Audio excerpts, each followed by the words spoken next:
All right, you're all set to begin. Thank you. Welcome to the Board of Health hearing on July the 23rd. My name is Tom Lee. I'm acting the chair for this meeting. John Norman has resigned from the commissions. So that's resigned from the board. That's why he is not here today. And so before I start the hearing, I should ask Sharon to do the roll call. Sure, thank you. All right, Dr. Lesko? Here. Dr. Guadagnoli? Here. Dr. Caniff? Here. Dr. Waller, are you there? Okay, thank you. And Tom Lee? Here. Thank you, all are present. Before I start the meeting, I want to read the statement. This meeting of the Board of Health is being recorded and broadcast on the town of Barnstable's Government's Access Channel. Under Mass General Law, Chapter 38, Section 20, anyone else desiring to make such a recording or transmissions, please notify the chair. Seeing none, there's another statement I just want to mention. For the public information, I have received the request from Susan Conley about placing an item on the agenda today from last week. As an acting chair, I'm taking that request under the advisement because I'm discussing this matter with the town legal department regarding our legal authority related to the request.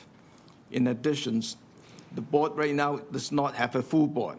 With John's leaving, and we're trying to get to the full board memberships, and I think it's very important to allow the time with the full memberships to be available for that request considerations.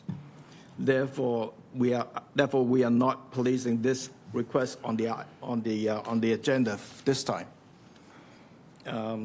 John. Yeah, Mr. Lee, thank you. As Town Council liaison to this committee, I have a short statement. I was just hoping for the indulgence of your committee to hear what I have to say prior to the commencement of this meeting. Go ahead. First thing, I'm Town Councilor John Crow.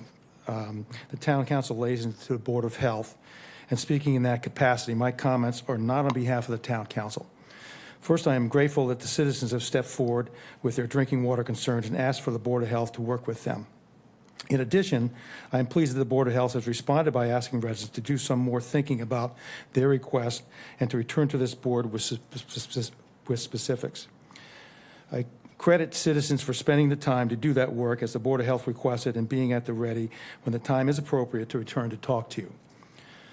Our town charter requires the town council to listen to the public. That is appropriate. Everyone who sits up on this dais is also there to represent the interests of citizens. The town council rules give the chair discretion as to the length of public comment, and there's no magic to 3 minutes. The town's mission statement also calls on us to engage our citizens, and I credit this board for asking citizens to come back and talk more with you after hearing them at the last meeting. The first guiding principle of the town's strategic plan is that the town, quote, believes in involving residents in the decision-making process, unquote. Another is, quote, being accessible and keeping the process open. Again, I credit this board for in asking citizens to come back to you with more information. I hope that the Board of Health will now take the lead from all that has been said and welcome citizens to speak today, particularly given that citizens put time in response to this board's own request. I thank you. Thank you, John. I thought about this one seriously, and because we are not really quite ready to take up this matter, so I'm still not allowing for the public comment on this matter at this point. When we have more member and then the further discussion with the legal, then I would open up and have a second conversations. Thank you.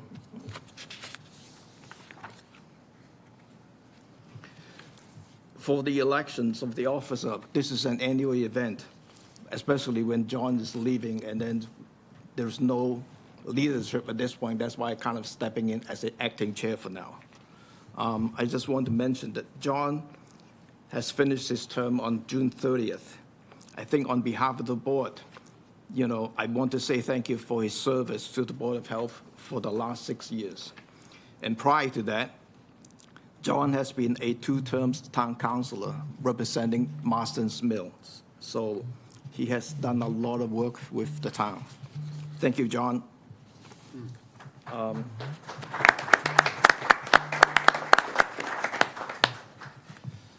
So I'm going to leave it open to you guys to nominate for the chair and the vice chair. So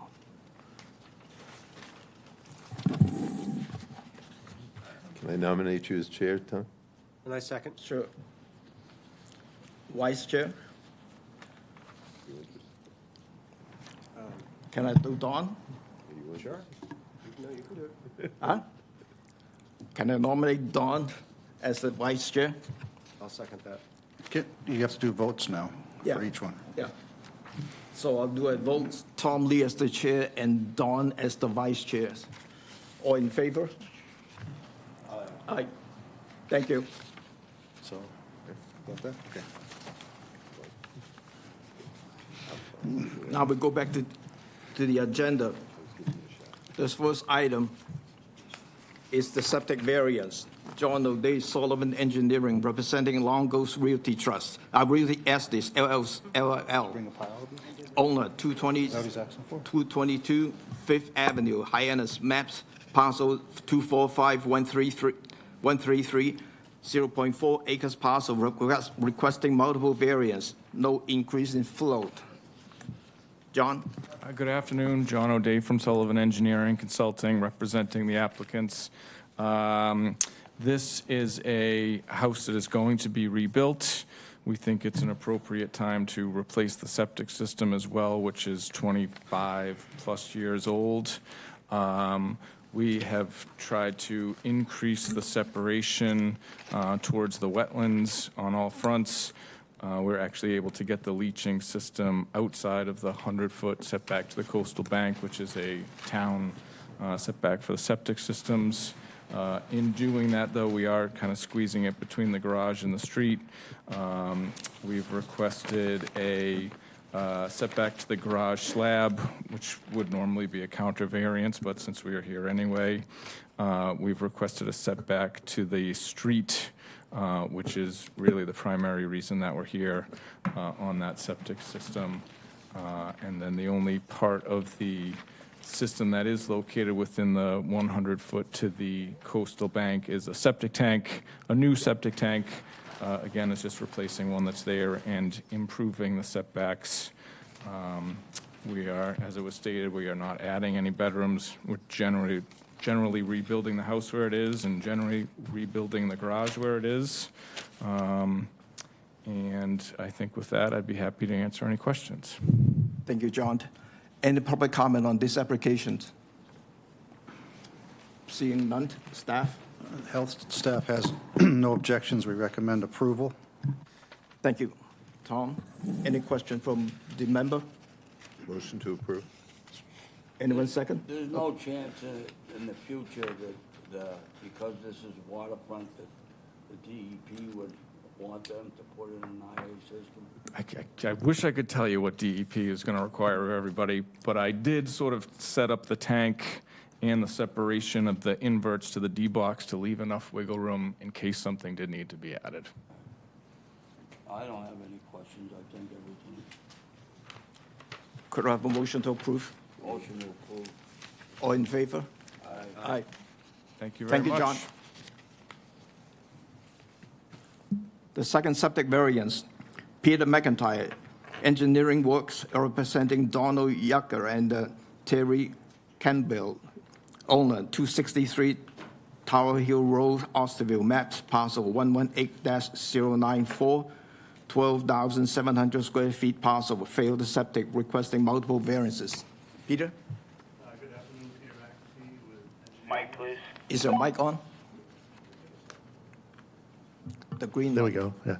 Peter McEntee with Engineering Works, representing Donald Yunker and Teri Kenbel, who is the designated power of attorney for this property, which is for sale.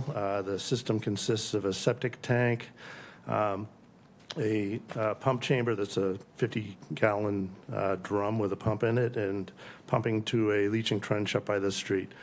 All components of the septic system are in failure. So We are proposing a new septic system with a combination septic tank pump chamber at the same location of the existing one and pumping up beyond the 100-foot buffer from Sam's Pond's inland bank to put a soil absorption system in the slope on a natural terrace, which we're going to be making a little bit bigger than what it is right now to accommodate the new leaching system. But in doing so, we're asking for 4 variances, 3 under local upgrade approval and 1 from the local regulation. The first one is a 5-foot variance for the soil absorption system to the property line that is adjacent to a 20-foot way that the driveway for the property is on. A 3-foot variance to the maximum cover over the leaching system for up to 6 feet of cover. Since we are on a terrace, there's still a grade change between one side of the soil absorption system and the other, so we want to have enough room so we can have the sloping up and sort of relax the breakout requirements. A 6-foot variance for the septic tank to the leaching catch basin, which is in the driveway, at the base of the driveway, for a 4-foot setback, and then the local regulation, a 58-foot variance septic tank to inland bank for a 42-foot setback. The septic tank setback to the inland bank satisfies the requirements of DEP. So those are the 5 variances we're asking for, 4 variances we're asking for. Thank you, Pete. Any public comment on these applications? Seeing none, staff? The Health Department staff has no objections. We recommend approvals. Thank you. Any comment from the board? It's just the same thing with DEP, I don't know. Well, DEP, I think that it all depends on what particular type of unit they're going to be requiring. But with that particular system, it is possible to put a sludge hammer in there, which does reduce nitrogen significantly and actually reduces phosphorus very significantly within the first foot of the first foot of depth below the soil absorption system. how far is it, the leaching from the lake? The leaching from the lake is 109 feet, and vertically from the bottom of the soil absorption system to the water surface is about 14 feet. Good. Any other question from the board? Could I have a motion to approve? Motion to approve. Roll call. All in favor? Aye. Thank you. Thank you. John, Tom, are we going forward with this? Okay. The next item is the IA Alternative Septic Systems. Jason Burr, Store Things Environmental, representing Daniel and Debra Dwyer, owner, 86 Oak Street, Centerville. Maps, parcel 173-011, 44,431 square feet parcel, failed septic system. Compliance requesting to add sludge hammer before the SAS to repair it. Jason? Yes, thank you very much. This is my first time, so if I don't follow protocol, please just let me know. Jason Burnie of Shore Things Environmental, representing my customer, being Deb Dwyer of 86 Oak Street. Upon inspection of the system, we had found that the system was in a state of failure, and as an alternative to installing a brand-new system, we offered her a sledgehammer unit, which Pete just touched on a little bit. However, the reason that I went this route and the reason that I'm here today is to provide a viable alternative for that customer rather than potentially ripping up her yard and putting things in. However, we've also had to vet the system, so to speak. We've had to make sure that it was of proper sizing, if it was proper water usage, and many other factors that we have to go through in order to understand whether it will work or whether it will not. I can tell you that this system is a borderline because of the size of the septic tank and also her water usage. I have pulled the past 2 years' of water records, and they are either exceeding or just below what her original SAS was designed for. So in talking with the health department, they led me to bring this issue up to you guys today.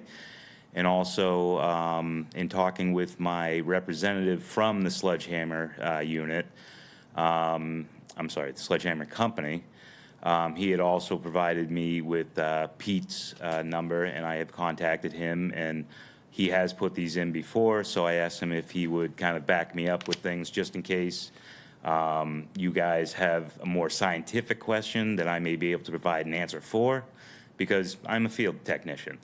I've seen systems fail, I've seen them revived, I've seen this type of package work before, so that's what has led to me to be here today, and I am more than happy to answer any questions that you folks may have. Any public comment before I go to the board and have these discussions?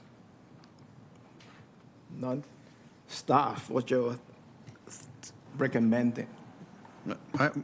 The concern that staff has is the water usage exceeding the size of the system, and whether this proposal will actually work.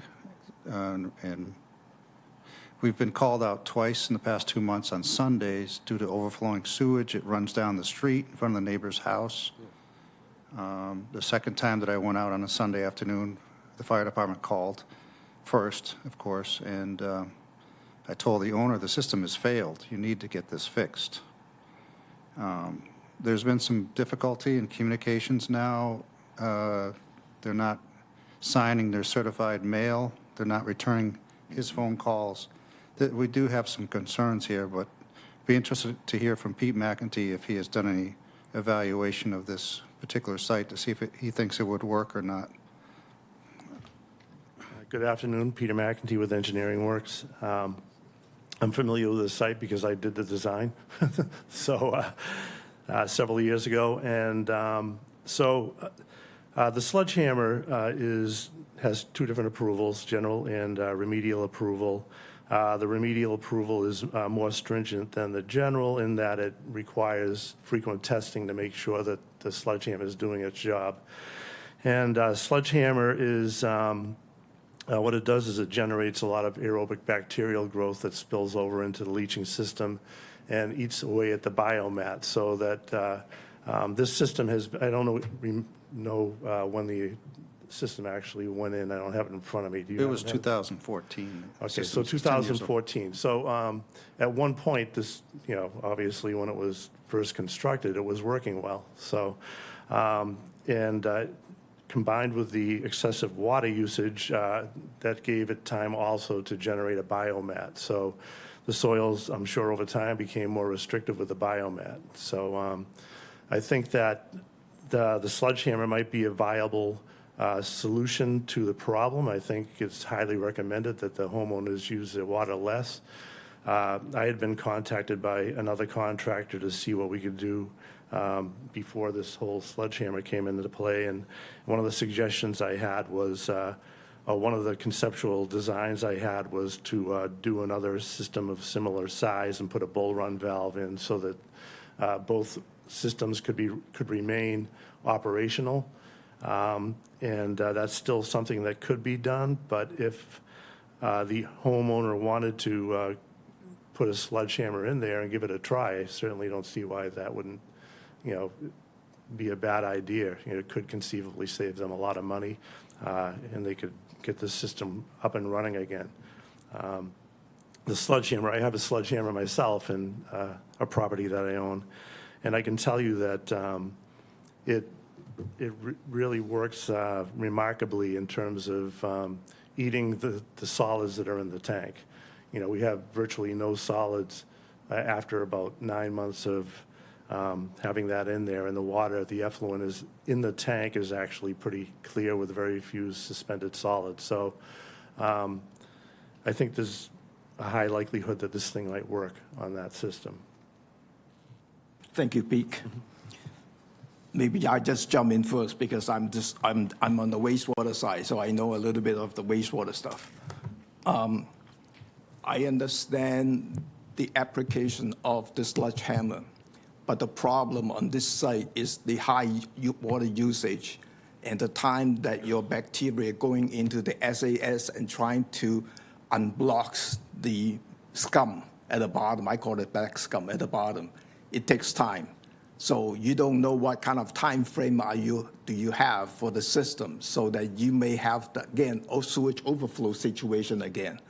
I'd rather, if I'm the designer, I'd rather to have another SAS to give you more additional leaching capacity so that you can, leaching on the flow. Okay, sledgehammer is, yes, it can help, but then it needs an O&M agreement and monitoring. So you have to compare the cost of the whole setup versus a new additional leaching pit or SAS system. So the homeowner has to balance both to see which one is worthwhile. That's my take. Yes, and I can give you an idea as far as time goes. We did pump the tank and the leaching, and we monitored it for a week while we were in contact with the customer. The tank never filled up in that time. We went another week, the tank still didn't back up in that time. It still was not over full or even up to capacity.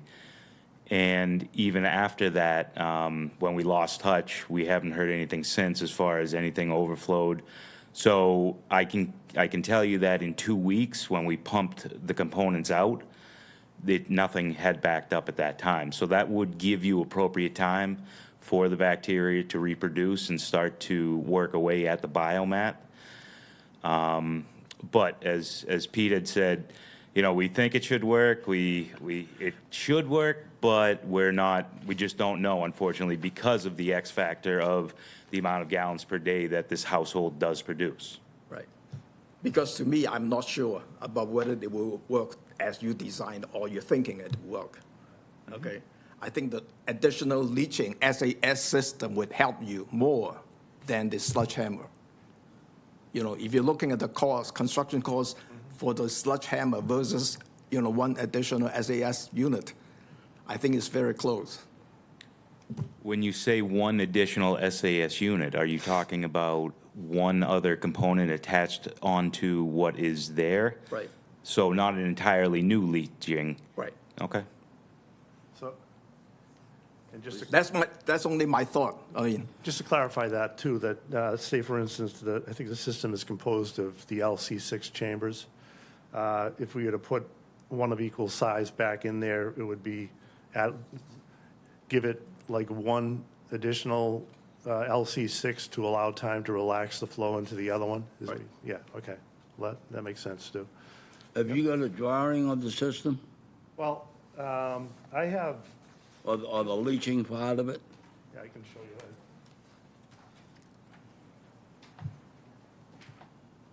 I've circled in red where the other system could go if it were a full system. And, Thank you. You anticipated what Tom just said. well, I was actually contacted by another contractor to do a design, which we didn't really do. I just gave a conceptual Yeah, idea. yeah. So, I mean, the one that's not. Oh, do you want to speak on the mic? Otherwise.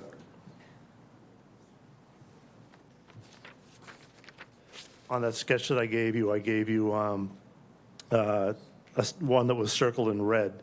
The one to the left of that, you can see like a brown outline that's there. The brown outline is the footprint of the one that's there, of the system that's there. So they could either remove that system and put one in that location, but I think that'd be more beneficial if they, obviously if they kept the one that was there and put another one outside of that area.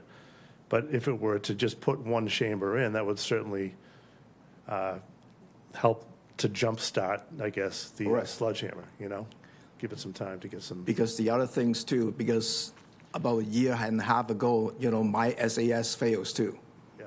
So, they came in and pumped it, and the contractor recommended me to use one of those DEP recommended chemical. then you can put it in and then dissolve the biomass at the bottom of the SAS temporarily. So temporarily, you can apply that to kind of help you do additional leaching from the old system too. So, Yes, yeah. so there's a few different things you can do. One more thing, the remedial approval requires checking it on a monthly basis for performance. Right. And if after, I believe, 6 months, if it doesn't perform like it's supposed to perform, they say you've got to put a new system in. So it does come with some conditions. I know, that's why I said, you know, Yeah, right. rather put your money into the SAS rather than you put in a sludge hammer, and then suddenly 6 months later, you find out that it doesn't work. That means you have to put another bucket of money and try to put the SAS in. That's my thing. I get you. So you're recommending no sledgehammer, just the increase in the SAS system. SAS? Yeah. That's my recommendations, whether, you know, you have to discuss with your homeowner, see which way that she wants to go. Right? And with a sledgehammer, how often do you have to add bacteria? I mean, it's bacteria is on some kind of a chip, right? There's a bag of bacteria that sits inside the septic tank right next to the right in the aeration unit.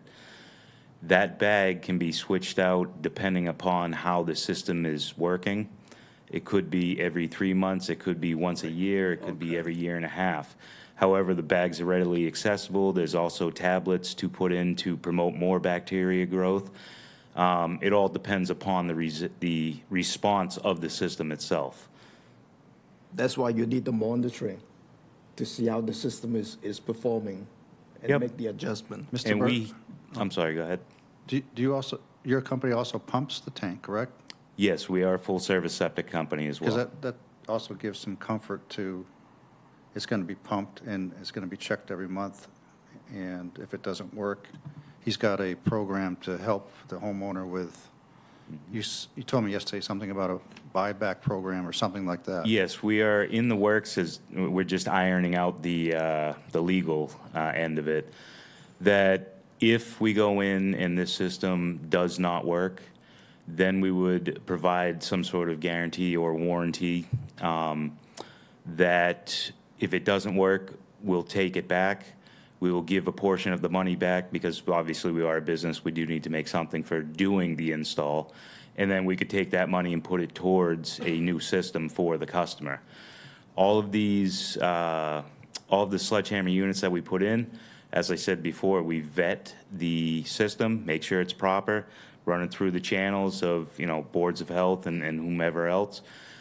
And then once we are approved, we will only guarantee or warranty a system as long as we are the ones that are inspecting it all the time. And we have an O&M contract that lasts the entire life of the system. So there's no lapse, there's no somebody else coming in and doing something else. It's, if you don't monitor it with us and we don't stay on top of it, whatever happens is not our responsibility. Thank you for the insurance. If you're doing the pumping and monitoring the systems, I'm fine with go and test that sledgehammer. But ultimately, you have to see how the system is performing and you're keeping the water liquid level not overflowing to the ground. Yes, that is correct. And that's, all of that as well is contingent upon if the customer is going to let me do that. Correct. Which she unfortunately can be a little bit difficult. But we do have other units in the ground in other places. And we have one that's in a commercial lot right now that services over 2,000 gallons per day. We monitor that bi-weekly. I go down there actually myself every 2 weeks. And that has shown a lot of promise. I actually have numbers to prove that the removal of nitrogen and phosphates. But more importantly, it has stabilized a failing system that was going on to a mini mall parking lot. It has done what it said it would, Now we just have to continue to monitor it because it is relatively young, but the promise that that shows there, if we can make that applicable to the real life of Cape Cod, then this thing will work perfectly. I just got to get units into the ground, which is part of the reason why I'm here today. At this point, how many units do you have it in the ground, or do you know of in the ground on the Cape? We have 5. I just got signed off in Harwich before I came to this meeting for an install down there. That is in the ground, that is working. I have 4 out in Swansea, which is the one I was just explaining to you about, and I just got approval to put 8 in Dennis for a dead system Okay, at a condo complex. okay. Thank you. Don? I'm just curious, what does all this cost? Right now, for a regular residential install, you're within reason right around $6,000 versus a new system install could be double to triple that depending upon conditions. But the idea is this is a non-intrusive measure that we can be in and out on site in a day, and you're paying for the technology. So that 6,000 is adding the tank to the septic tank? It is adding the Nothing actual else. sledgehammer unit to the septic That's tank. right, nothing else. Maybe a riser or two, a filter, and basically an air pump that's on the outside of the house, and that is it. What is the air pump for? Like the past The air system? pump, very similar. The air pump is just designed to push air into the actual sledgehammer unit that sits inside the tank to produce an aerobic septic tank instead of anaerobic. So this would be like taking a chance, hoping that this will work. Right. Yes, there are certain risks with doing that. There's no way to avoid that, and that can go on to any customer at any time. But at least they are responsible of monitoring it and pumping it if there is a problem. So that is the assurance that we would have in terms of sewage overrun into the ground. So, That is correct. That's the number one problem, is that if there is sewerage on the ground, we have to monitor that and prevent that. And just by going weekly or going monthly, that solves it. It's very simple solution, and that's really all, I guess, unless you folks have any other questions. And No. the disposal of the contents of the septic tank is same as any system? No. If the system works the way it's supposed to and everything runs, Yeah. you can almost eliminate pumping by 100%. Well, don't you have to take something out and put it in a landfill or something? No, sir. no. Literally, what is in the ground will stay in the ground, except for some plastic that's got to be put and an air pump. And then after that, if everything that we believe in is true, you hopefully will never have to pump the septic tank again. It will produce a cleaner product into the environment, and it's the last time you'll have to worry about your septic system. I read somewhere today, maybe, I don't know here, this is a DEP booklet, that you can put this stuff in a regular landfill, buried in a landfill. When you say the stuff in a landfill, can you clarify that, please? Contents of the septic tank, Sludge. after the sludge, right? There, The old bio bag, maybe? there's no true sludge that the tank should produce. There are the bags So it that, changes all the solids to liquid? yes, sir. The bacteria takes over. All right, I don't know where, I read that somewhere here. All right, But the only thing I want to mention that if you have a chance to talk to the homeowner, just tell her that keeping the sewage in the tank, not overrunning to the ground, if that becomes hazardous to the environmental, to the neighbor, because this overflow is to the neighbor, and this is a big concern to us. Oh, I completely understand that, and so am I. That's why the very beginning of the process, when she had called us, I said that we would pump it out, and then each week we would come to monitor it, because I happen to have a guy that lives in that area that he could just drive by on his way home. Unfortunately, he stopped by, she wasn't there, then I called, she didn't answer, I called, I didn't get any response, I called again, nothing. So that's on her. We held our end of the bargain, and unfortunately, if she drops the ball, there's nothing I can do about that. Can I suggest a 30-day deadline to begin the construction work? This has been going on for more than 2 months now. Right. Well, the other thing I would ask too is that, once you get the agreement with the homeowner, you should let Tom know Yes, that yes. everything is on. I on the have go. sent several emails to the building department, or the woman in the building department who issues the fines. And I had kept up on her, and I have also kept up the health department, Catherine, in the health department. I had made mention to her about what we were doing. That's what really triggered this whole process. So I was on top of it. I sent emails and stayed on top of it, but unfortunately, my customers flaked out, it seems. So Tom, what did you say? You need 30 days? Yeah, begin construction within 30 days. Is that reasonable, Mr. Burnie, to begin? Yes, I think installation? so. Tom, I had a question. Dan? My question, what was the cause of the overflow in the first place? By looking at the records and what I've seen just generally in the site and the history of this particular property, I think it was overuse. She does have a garden in the back of her house. She does have a pool in the house. That may skew the gallons per day that the water meter is reading. However, just the past 2 years, it's only been a 30-gallon difference between 13 and 14. I'm sorry, 23 and 24 of her actual use. So it seems to be that water usage is consistent. The long and short of the story with this house was that the owners each had a stroke. They split. They had to add another bedroom. And when they did that, their son moved in, but the deed restriction is a 4-bedroom. It's really 5 bedrooms, it seems to be, that they're operating under. There's other people that live in the house. It's, I think, 7 people total in the house right now, from what she had told me. All the signs point to that it's overusage, also because of the amount of time.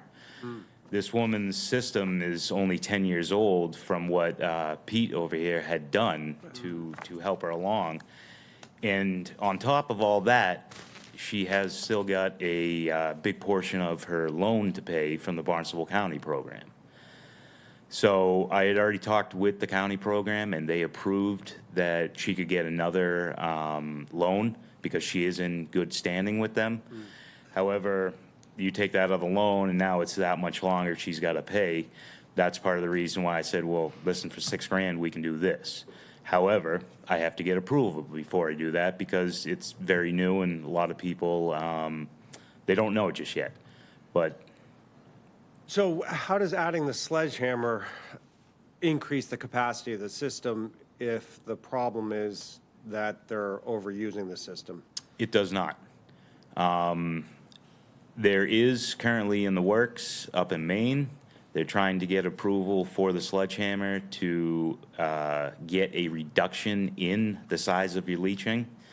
However, that's up in Maine. That's not down here. It's not right now. But are you expecting that it's going to effectively increase the capacity so that we no longer have overflow? Okay, just Would you like? to statement that Jason just, Yeah. a statement that Jason just made. Under a general approval, you're required to have the full size of a system, but if you have a failed system, you're allowed to be, you're allowed to get a 2-foot reduction to the groundwater, and you're also allowed to have a system, the system could essentially be 50% of the required size for the usage. So basically, the system's bigger than what's required under the remedial approval. Okay. So I think that if it does start to work, I think it will handle the additional capacity because it's a full-size system.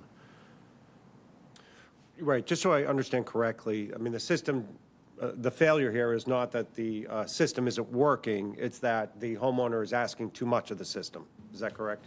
Yes, but hypothetically, if they had that 50%, the system could be half the size of what it is right now. Yeah. Because it can be a system that's 50% less than what's required. So I guess maybe what I'm saying is the system is 2 times bigger than what it needs to be approved for the remedial approval. So, but it is, it is in failure. There's a biomat that's clogging the system where we believe it's a biomat, and unless someone poured, paint down the drain or something at one point, I mean, there's a few different things that could come into play. But if that biomat gets eaten and allows the water to flow through the bottom of the system, Much quicker. yeah, it's going to, I think it'll work, Okay, yeah, that's kind of what I was wondering about, is if there was something clogging up, because it sounds like the sledgehammer does a great job of breaking down the solids, so, Biological yes, so, biomat, yeah. okay, thank you. Any other question from the other board member? Could I have a motion to approve this use of the sledgehammer and, 30 days? Within 30? Begin the construction in 30 days and notify Tom in terms of you get the agreement with the homeowner. So, All in favor? Aye. Aye. 4-1. Thank you very much. Good luck. Thank you. I want to hear more, because especially for the nitrogen and phosphorus removal, especially on the phosphorus side. If you would like, I do have the paperwork showing those numbers. I can walk up and give it to you right now. Sure. More bedtime reading material.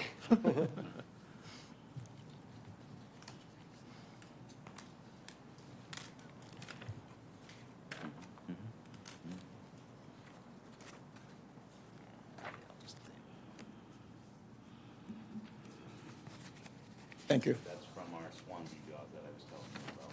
Okay. Yep. The next item on the agenda is septic repair deadline extension. Doug Brown, representing KSE owner 38 Crosby Road, Centerville, map parcel 229-127, requesting a septic repair deadline extension while providing a temporary repair to a failed systems without engineering plans by adding 1 leaching chamber. Home is for sale and is located within Phase 1 of the comprehensive wastewater management plant. According to the Department of Public Work, the public sewer will be available in the fall of 2028. Doc? Hi, how are you? So what they have is 2 leach chambers that it's not failing, but it doesn't meet the passing criteria. So what we're trying to do is just to add 1 leach chamber to the end of that, and that will get them more than enough time till the sewer's available. You had granted me 3 similar permits one on Main Street in Centerville, 1 on Old Stage, and 1 just recently on Park Ave for the Chips House. And on those sections, they haven't even started the project. This one, it's on the Finney's Lane project. So I think rather than them spending all the money to do engineering, another perk test, and that, it would be easier just to, and way more, affordable for them to just add 1 chamber to it. Thank you. Any public comment on this one? None? Staff? No objections, recommend approval.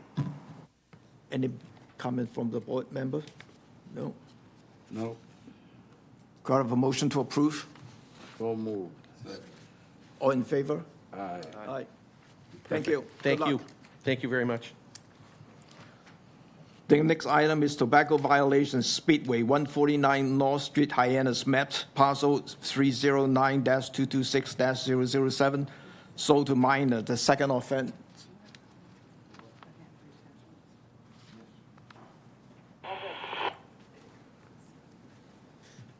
Hello, I'm Victoria Chalmers. I'm representing Speedway. Yeah, let me go to Bob first. Let me go to Bob first. He has presenting the case first before we go to you. Oh, okay. Thank you, Mr. Chair, members of the board. Bob Collette, Director, Cape Cod Regional Tobacco Control Program. On January 9th, 2023, we visited the Speedway at 149 North Street, and an 18-year-old male successfully purchased a Black & Mild cigar for $1.69 from a female clerk and was not asked for ID at that time. So that's what we have. Thank you. Now you want to speak? Sorry. No, I didn't know, sorry. So I'm Victoria Chalmers, I'm representing Speedway. Speedway admits that on May 29th, 2024, an employee sold a tobacco product to a minor. Speedway has a zero tolerance policy when it comes to age-restricted sale incidents and violations. I have with me today our age-restricted policy. Upon violation of governmental inspection, employee will be terminated. I did perform the termination as soon as we found out. Unfortunately, it was a 70-year-old gentleman who had been with us almost 15 years. Lapse in judgment, but the policy is the policy. I did have to, unfortunately, terminate him. So that part of it is completed. After such violation, the remaining store employees were retrained on the policies and procedures in accordance with state and local laws. Not only do we have reactionary policies to these violations, we also implement proactive approaches.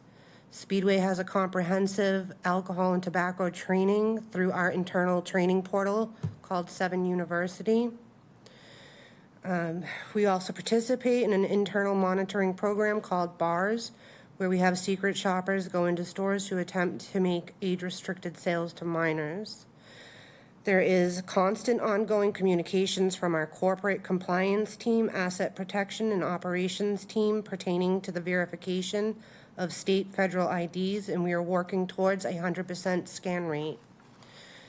It is always Speedway's intention to be a partner in the communities of which we serve.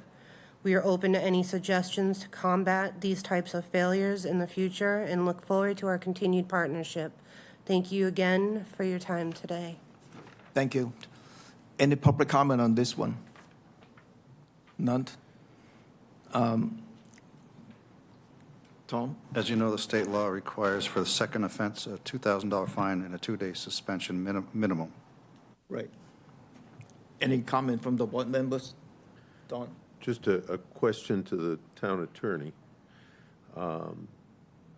because these come to us and it seems like we have no discretion to do anything with them, which leads to the question of then why do they come to us? Speedway obviously has fired the person. They've got a good program in place. But what we've been told by another attorney is it doesn't make any difference, basically, which led me, and I actually had asked this question of the town attorney a year ago, who went and retired on me before he gave me the answer. But so why is it here? If we can't say, gee, okay, that sounds good, then why are we wasting everybody's time, which is what it seems we're doing? Do you want to answer that, Kay? I'm sorry. Welcome, Kay. Kay is a town attorney. Thank you for coming. Good afternoon, Mr. Chairman, members of the Board of Health. Through you, Mr. Chair, to the previous speaker. Kate Connolly, Assistant Town Attorney. The regulations at 105 CMR 665.045 specifically, that's enforcement. .055 is, I'm sorry, that's violations. 055 is enforcement. The way they're written, it does say fines shall be assessed as follows. And the Board of Health and the state or the county have dual authority to enforce these regulations. But it says you shall, for the first offense, a certain dollar amount, $5,000. In the case of a second violation, within a period of 36 months from the first violation, a fine of $2,000 shall be imposed, and a prohibition on the sale of tobacco products imposed for at least 1 day. So it doesn't have to be 2 days. It just says at least 1 day, which I interpret as it can be 1 day. It doesn't mean it has to be more. And if you want to go over 30 days, there's got to be a regulation promulgated that allows you to do that. Municipalities, under their home rule powers, because our Constitution in Massachusetts allows for home rule, and that means you can have more stringent local ordinances or bylaws, but they cannot be less stringent because that would make them inconsistent with state law. So there isn't really much discretion here. You look at whether it's within the 36 months, if it's a second violation, but because the language is shall, it's not may, that sort of binds the board. Another interesting thing that I did discuss with your chair and director is that Barnstable also has non-criminal disposition.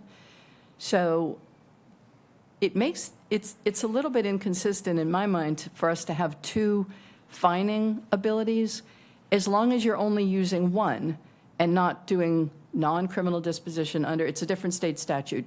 It's Chapter 40, Section 21D. That allows for fines of up to $300. And the local ordinance has to state the exact amount. It can say 100, 200, or 300. It can't say what a lot of towns inadvertently do is they say not to exceed 300 because that's what the statute says.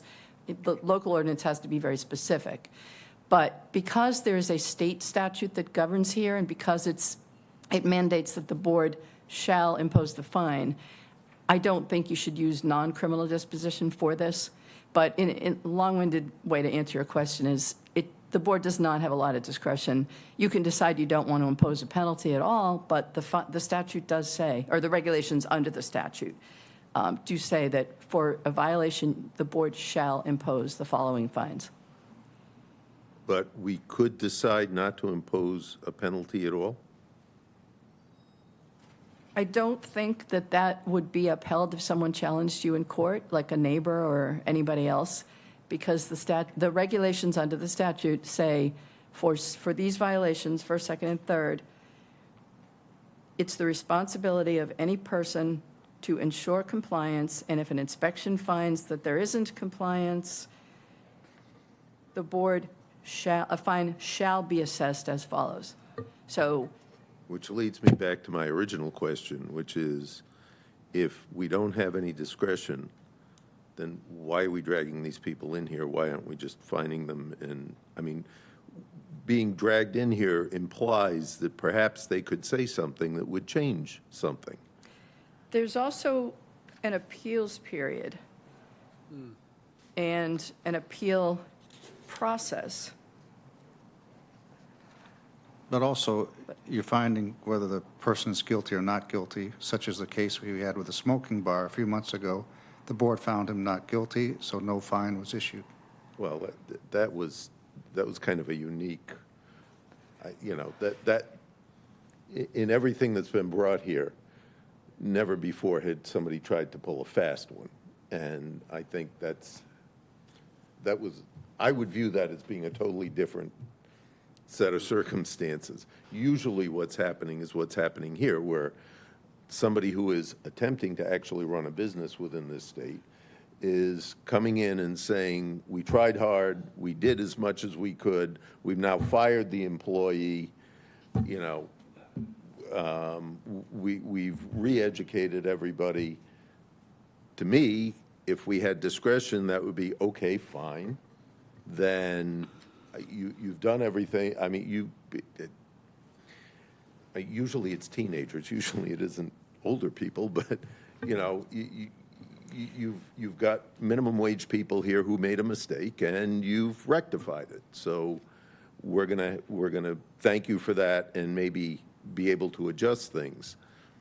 If we don't have that ability, why are they coming down here?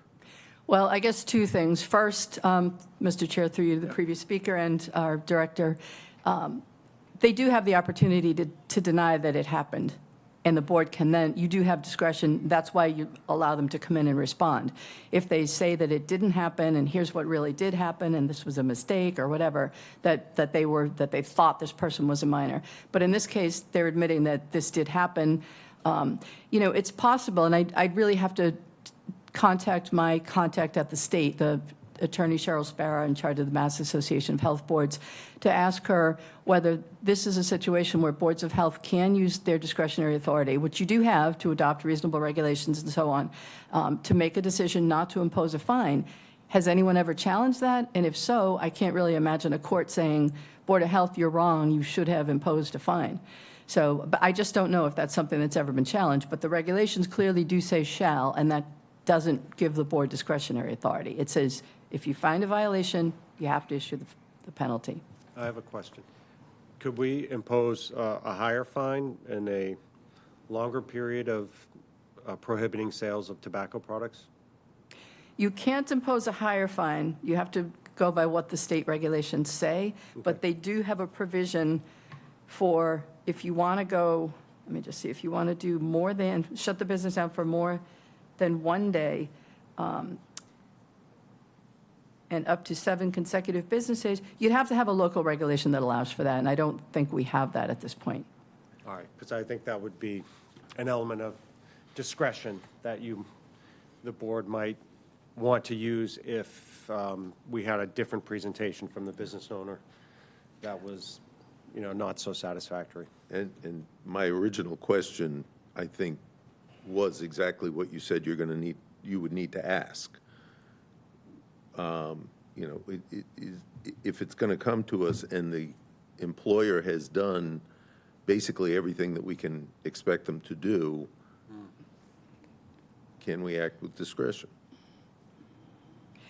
Again, I'm not aware that there's any case law, but I do a lot of litigation. I'd be really surprised if a court was to penalize a Board of Health for not imposing a fine. If the board decided it was an accidental thing, the employee made a mistake, the business owner took action and fired the employee, I think that I can't imagine anyone challenging that. And if anybody did, I can't imagine a court saying you have to impose this fine and you have to close them down for a day or more. Okay. So I think it's safe to use the board has some discretion. And the first thing just being, if they say they didn't do it, okay, fine. Then you vote that there's no penalty. Right. If they admit they did it, you can look into the terms of it. The regs are pretty specific. They do use the word shall. But you have to think about, is anyone going to challenge this? And if so, what would a court say? Right.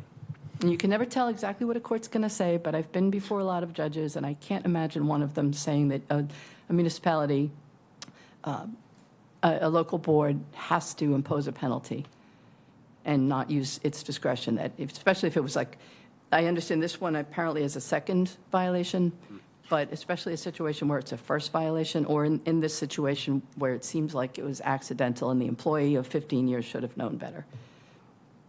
Thank you, Kate. I think what we should do, though, is under this case, we should just go with what we have normally do in terms of the fine. But in the future, if we want to discuss the process of how they're handling this stuff, we should schedule in the hearing so that the public can hear us, what our feedback and what we need, what we can do to change anything. Sounds reasonable to me, is it? Right. Reasonable to you? My error in saying 2 days suspension, it's just one day suspension. Traditionally, that's Christmas Day. So, I was talking to Tom, Christmas days is sometimes difficult because people are on vacation, nobody's checking on what. So, well, we chose Christmas Day because it was basically the day that most of them said they sold the fewest cigarettes. yeah. So it was a way of at least putting some discretion in there in a way that made us pretend that we were friendly to business. I disagree with that. My opinion, I disagree with that, but go ahead. So just let's do that as $2,000 fine and 1 day on the Christmas concurrent with the last one. Sure.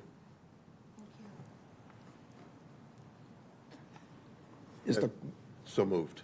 We need a motion in a section, right? You need a second? Second. You want to discuss this? You disagree? Me? Yeah. Well, I don't agree with Christmas Day, but I agree with the fine. I mean, I don't think there's any comment about the fine. I think it's, Okay. I mean, we've heard Cheryl Savar here several times explain it. and Okay. Okay. All in favor? Approved. Could you repeat that for me? So it's a $2,000 fine and then? And then 1 day Christmas Day. suspension on the Christmas day, concurrent with the previous one. Thank you, okay. Suspension of selling cigarettes. Yeah. Or tobacco products. Yeah. Store. Yeah. Thank you. Thank you.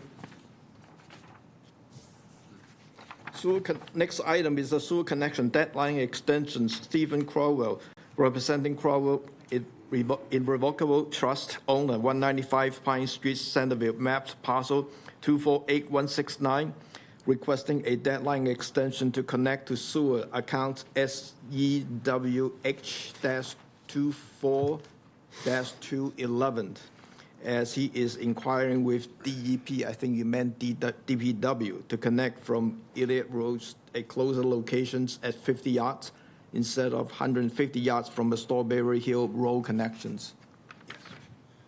Steve? Good afternoon. My name's Steve Creswell. Thank you, Kate. I would like to request this extension so I could hook up to the Elliott Road sewer when it comes down. The price to hook up to Strawberry Hill for me would be astronomical. It'd be 150 yards of 150 feet of excavation. It would cross my driveway in 2 spots, rip up my sprinkler system, my cement apron in front of the garage, a brick walkway, and basically 3 zones of irrigation. And that came in at between $35,000 to $40,000. If I could come off Elliott Road, it's just a 50-foot run with just the irrigation system, which came into at 8 to 10,000. The septic system there it's all Title V. It's been as preventive maintenance. I've pumped it every 2 to 3 years since we installed it, and we have no problems with it. Okay. Thank you. Are you all set for your presenting that? Any public comment on this one? Staff? Health Department has no objections, recommending approval. DPW, we asked for their recommendation, and the answer we received back is we don't see any technical merit as it relates to the connection being delayed. However, the increased cost of connection should be considered. And what she's talking about there is the betterment fee would probably be greater than the $7,500 for the connection now. The risk could be higher at the other road when it's time to connect there. Yes, I understand that. So, I looked at your property, and,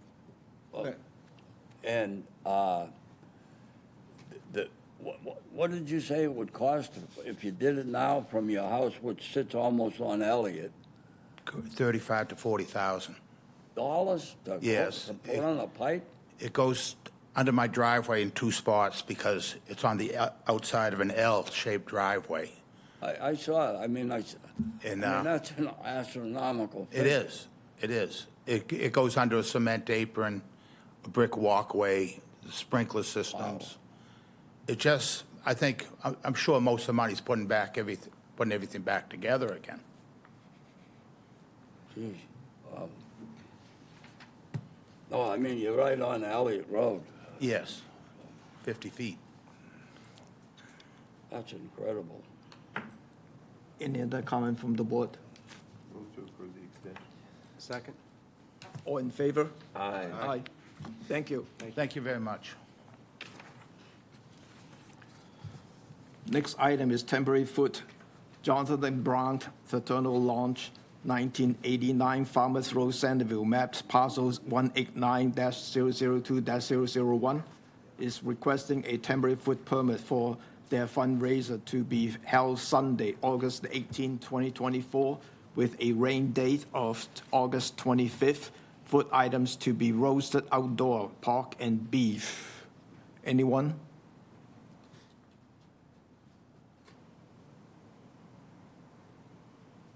No one.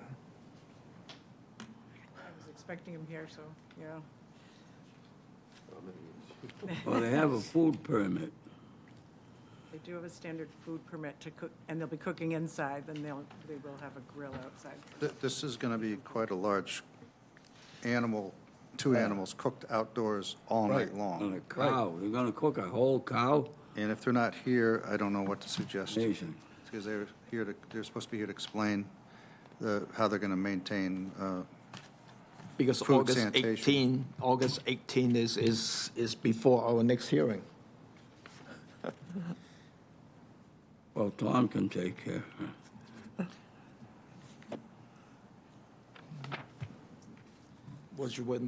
Tom, what should we do here? We cannot approve it without any explanations. You got to show up. Did you talk to them about coming Yeah. to me? I mean, they supplied to us all the paperwork that Yeah. permit Oh, he can, required. Tom could, you could give Tom the authority, you could give him the They, authority. yeah.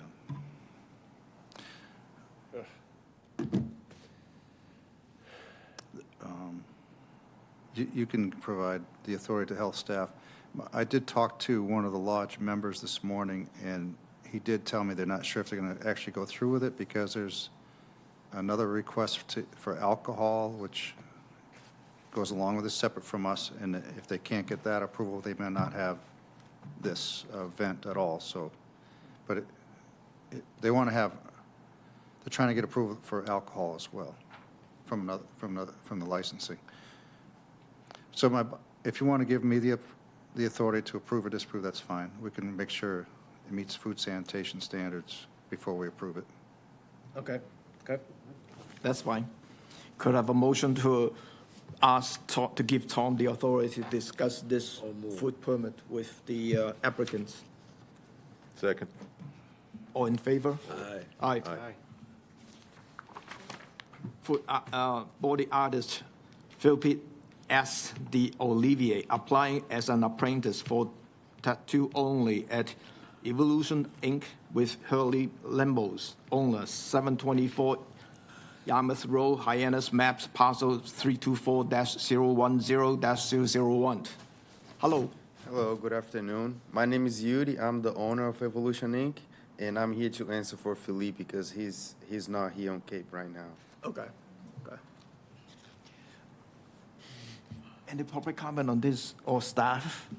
So he did supply us with all his paperwork required. I believe he's coming from another country. He's got some tattoo experience that he had showed me pictures of, but he's looking to be an apprentice at Huey, so he would be, if that was to be his first employee. Okay. Does he plan to take the one-day anatomy physiology class or go to college or something? I think he did that, yes. Done that, yep. Yep. I don't see it here. Everything else checked off here. Oh, I see, okay. Which college is that? In New England? One-day course. Okay. Took one day. Locally? It's because he also does personal training. He also becoming a personal trainer, so he has to do that too. Right. Any comment from the board? Motion to approve. Second? Second. All in favor? It's Aye. approved. Thank you. Thank you. Good, okay. I get a Swimming tattoo. pool variance.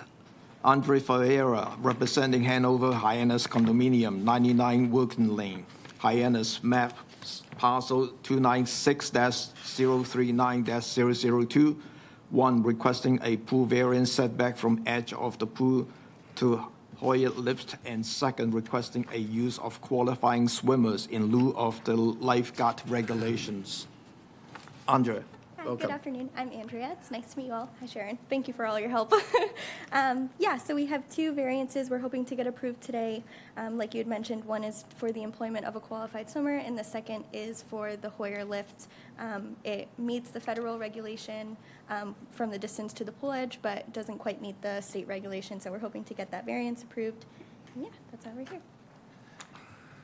Why doesn't it meet the town requirement? So or state requirement, I was told by State.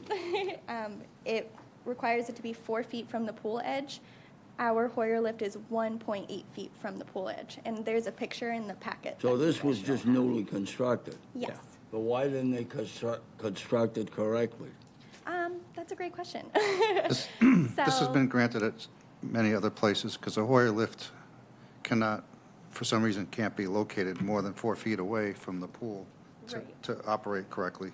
Yeah. I think the state Well, they're going actually to change the rule then. Yeah, I don't think it's a good, I think the state should grant automatic variances. I don't think they should require them to come to the board for this kind of variance, in my opinion. Any public comment on this one before I come back to the board? No? And what about the request to use qualified swimmers? You have some certificates for people in here, but I think they're lifeguards. So we have the CPR certifications Can you for, speak into the mic? we have the CPR certifications for Gismoy and Maria, who are qualified swimmers, hopefully if this gets approved. And they didn't, I think there's a lifeguard course that they would have had to take to be qualified as a lifeguard, but they have their CPR certifications and they meet the other requirements for the qualified swimmers set by the town. So I'm just hoping to get approval for qualified swimmer instead of lifeguard. And how many units in that building? 272 out of the 3 buildings that we have. 272. Correct. And what's the number of people allowed in the pool? Is there a limit? There is a limit. Off the top of my head, I can't remember, but I can get you that information. I think it said 19. I think it is 19 or 20. 19? Yeah, once we qualify them for qualified swimmers, they're limited to 19. Yeah. If you If we approve it. If you vote to approve this, it'll be limited to 19 at How a many time. people typically are at the pool? That's not many. Say that again? How many people typically are in the pool? What kind of use does it get? We're a brand new community, so it's a little hard to tell right now. We're about 33% occupied. Right now, definitely wouldn't say that there's more than 19 people in the pool area. That being said, we will have more residents in the future. But if that's the standard that we have to meet, then it's the standard we have to meet, so. So the pool will only be open if you have a Qualified swimmer present, qualified yep. swimmer. Yep, which we have a schedule set up. They're able to be there 7 days a week from 10 a.m. to 8 p.m. So we have it all set up. We just need their approval. Good. Motion to approve? Second? All in favor? Aye. It's approved. Thank you. Thank you guys so much. Bye, Sharon. And one thing, only residents can use the pool? Yeah. I don't know, are you trying to use the pool? Oh, you can't swim. Okay, good. The next item is the septic Thank you. repair deadline extensions. Michael Brook, owner, 70 Lakeside Drive East, Centerville, maps parcels 252-103, failed septic system due to the height of the groundwater, requesting a repair deadline extension allowed for Phase 1 sewer connection estimate 2032. Good afternoon. Michael? Good afternoon. Mic, please. Oh, is your mic on? There we go. I think it's somewhat clear that this isn't the application for the extension. That was carried over from last month. And I was given the opportunity by the board to verify that the tank, the leaching fields were in fact not in the groundwater. I contracted Glenn Harrington to do that and gave his report to you this morning. You should have a letter just prior to the hearing. I put it on the table for you. And if you look at the last sentence, basically the system is not in the groundwater. The conditions was in seasonal high groundwater at that time, the remark. So let's go to Tom first. Oh, in that case, you could argue that no variance is needed because if it's not in the groundwater, it's not a failed system per Title V when you transfer real estate, in my opinion. Right. So my goal is to get that report checked off as a pass. Correct. Yeah. I mean, I remember the last meeting that we talked about, it was whether it's an actual groundwater or the seasonal high groundwater. That is critical, because seasonal high groundwater may only happen one or twice a year versus a regular, if you submerge in the groundwater, that will be a total story, a turn story. So. I think a statement that says the accepted elevation for Lake Wequacket, 33.8 feet, is not correct. I think it's 34 feet. And he's using NAVD 88, Yeah. which is different engineering measurement. Different reference standpoint. Either way. Yeah. Either way, it's fine, right? Yeah. Oh, it doesn't matter, yeah. So what do you need? Could I approve, motion, could I have a motion to approve the deadline, repair deadline extension? So moved. Second? All in favor? Aye. Aye. Thank you. Thank you. Sharon, do we have any minutes You to want one of approve? these back? Or? No? No. Oh, he has a question. Can, Get that Title V certificate? Glenn, would you be able to give us just a page that says it's therefore a pass system to put into our records? I didn't inspect the entire system. Right, just because I the was really groundwater. there was hired to do the design, but prior to doing the design, we determined the actual groundwater and found out that the leaching pits were not in groundwater. Right. So the system would pass. So he just needs would you be able to, if I draft a letter, you could sign to saying the system is actually now passed, so he can transfer the real estate? Okay, Yeah. we'll do it that Yeah. way then. Yeah. Okay? Yeah. All right. Great, thank you. So the next meeting is August the 27th. Could I have a motion to adjourn? Motion to adjourn. Second? All in favor? Aye. Aye. The meeting is adjourned at 4:18.